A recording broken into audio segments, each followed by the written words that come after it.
Olá, olá. Hoje vamos iniciar aqui uma conversa sobre um novo conflito, um conflito existencial, talvez pela denominação um pouco conhecido, mas vamos identificá-lo como um conflito que nos causa alguns transtornos, identificá-lo pelos seus efeitos, pelo que se passa em nós. Então, essa perspectiva é a de nos tornarmos aí, talvez, parceiros na gestão de conflitos e em busca da justiça e da consciência de nós mesmos. Inclusive, quero te convidar para no dia 2 de dezembro, um sábado, teremos, então, um workshop presencial para até 20 participantes, onde nós vamos discutir, conversar, aprender, fazer algumas dinâmicas, alguns exercícios sobre esta gestão adequada dos conflitos. Isso também, para nós, aqui na perspectiva do Programa Direito Social Sistêmico, é uma atividade pré-processual, o que pode evitar que alguns dos nossos conflitos cheguem à justiça, cheguem a uma atividade processual, que muitas vezes é muito desgastante. E, por falar em desgaste, é sobre o que vamos conversar hoje, sobre a neurastenia e a psicogênese da neurastenia. Vejamos. A neurastenia, anteriormente conhecida como debilidade dos nervos, do sistema nervoso, passou a ser introduzida nos estudos psiquiátricos a partir de propostas em 1879, propostas de pesquisadores. E em 1894, então, tivemos uma primeira apresentação de um estudo bem elaborado, ainda sintético, mas um estudo bem elaborado sobre esta síndrome perturbadora, que é a neurastenia. Vejamos. Ainda no século XIX, o Mitchell conseguiu definir o extremo cansaço de qualquer natureza, ou seja, físico, emocional, cansaço mental, como responsável pelo desencadeamento desse transtorno neurótico, transtorno do sistema nervoso, levando ao esgotamento. Veja só, devia ser, então, o período dos estudos da histeria, principalmente os estudos elaborados por Freud.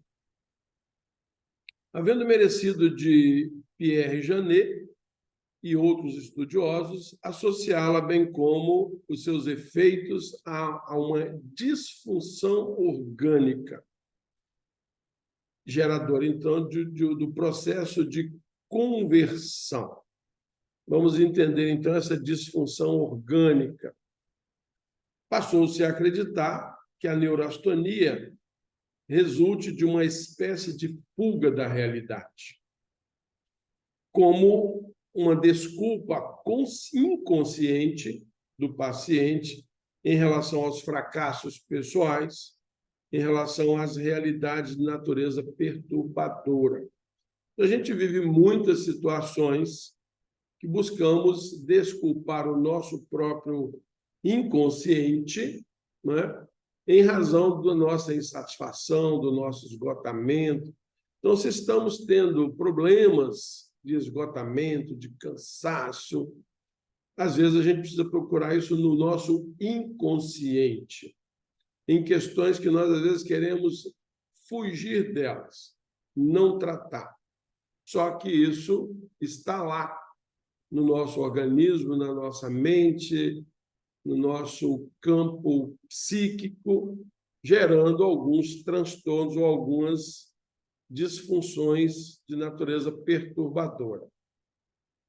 Ocorre, então, nesses casos, uma perda de interesse pelos acontecimentos e uma desmotivação para realizações enobrecedoras. Então, nós perdemos a motivação para viver. Isso vai se refletir também, às vezes, em muitos diagnósticos de depressão, em muitas formas de desânimo, de não querer mais encontrar, ou seja, do cansaço da vida.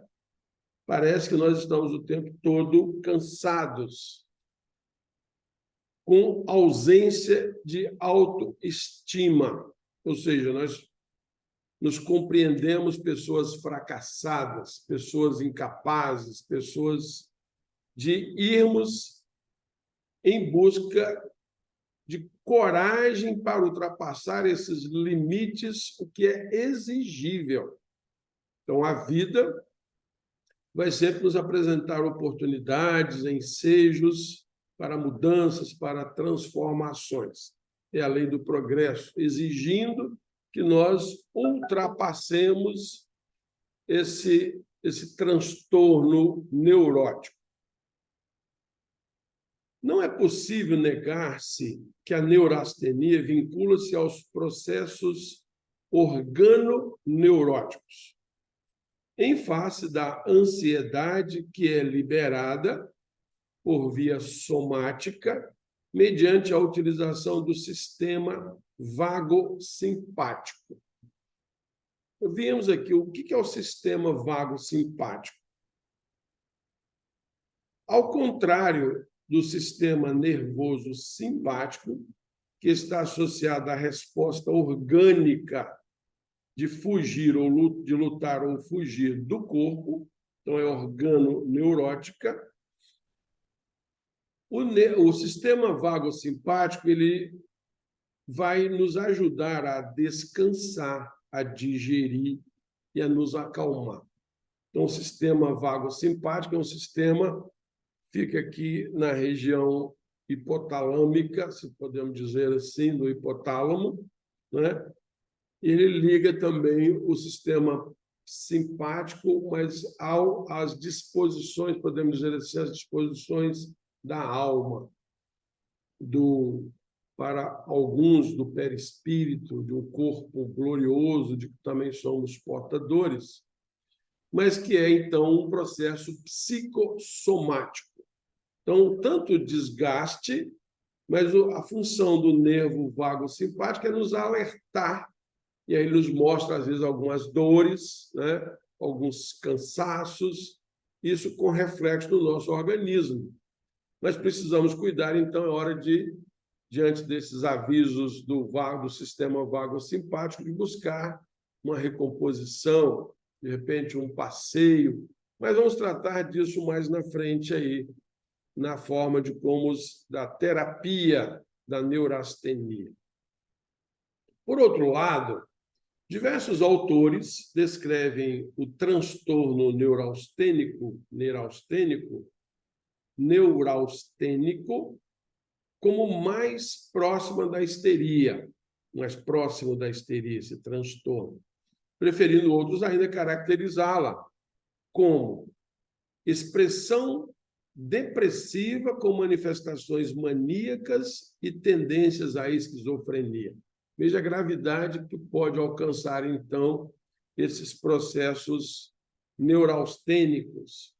Sem dúvida, o cansaço demasiado desempenha um papel fundamental na eclosão do processo neurastênico, por produzir a fatigabilidade, você fica fatigado, cansado, que poderia ser transitória, não fosse a sua continuidade e permanência, tornando-se, assim, patológico esse esgotamento nervoso, decorrente da estafa, desde que o repouso não logra restabelecer o equilíbrio somático. Então, aqui, por exemplo, nós começamos a ter transtornos de sono, não conseguimos nem mesmo descansar durante o sono, graças a esse processo dessas preocupações, dessas ansiedades, que às vezes nós buscamos, na maioria, fugir delas em vez de enfrentá-las.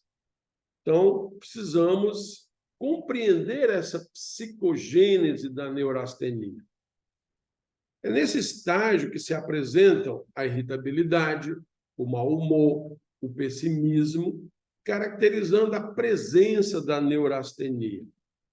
Deflui, então, das frustrações que se ocultam no inconsciente e propelem aos esforços exagerados. Noutras vezes, são a culpa decorrente da insatisfação da necessidade de autorrealização.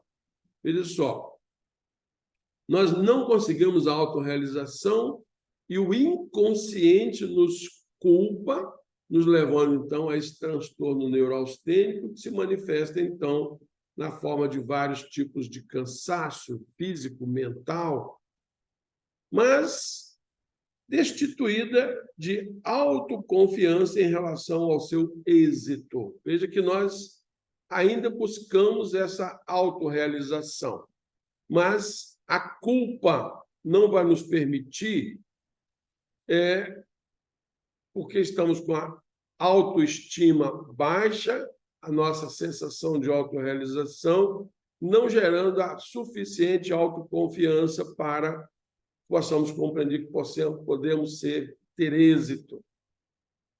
Ou ainda, da imposição exibicionista de aparecer, como também da timidez da necessidade de proteção, mesmo que inconsciente. Aí nós estamos falando de que, de repente, a gente começa a tentar disfarçar esse transtorno que estamos entrando, que estamos atravessando, não é? Por conta de alguma coisa que nós não conseguimos realizar, não conseguimos ter êxito como gostaríamos. Então, veja só, quando a motivação do trabalho é idealista e planificador, essa motivação serve como estímulos emocionais que diluem a estafa ou facilitam a renovação de força. Estamos diante aqui de uma perspectiva de labor-terapia, de terapia pelo trabalho, e nós vamos sentindo ainda que na rotina do trabalho alguma realização a nos encorajar para aquilo que precisamos alcançar. Então, essa terapia do trabalho, sem que o cansaço desarticule os equipamentos do sistema vago vegetativo. Então, não se desarticula, ao contrário, ele vai potencializar a função vago vegetativa. Então, as consequências da neurastenia são destruidoras, quando não tratadas com eficiência. Então, podem tornar-se, inclusive, transtornos crônicos. Isso carrega um vasto contingente de conflitos embutidos, e principalmente os conflitos derivados da insatisfação. Então, a pessoa vai estar praticamente a vida inteira, o seu dia a dia, sempre insatisfeita. Aquelas pessoas que reclamam de tudo, que não estão satisfeitas com nada, que não encontram satisfação no que fazem, porque não se sentem realizadas. Então, é sobre isso que nós pretendemos também discutir no nosso workshop presencial. Você tem aí os nossos contatos, a nossa forma o nosso convite. Estamos também te convidando aí pelas nossas redes sociais, pelo Instagram, pelo YouTube. Então, colocamos-nos assim à sua disposição para aprendermos a gestão de conflitos, a justiça e a consciência de si. Então, é essa a nossa proposta de buscarmos ou de oferecermos uma alternativa ao processo judicial com observações sistêmicas pré-processuais. Então, se você está enfrentando um conflito e percebe que ele está ampliando, aumentando na sua intimidade, é hora de buscar ajuda. Muita paz e serenidade.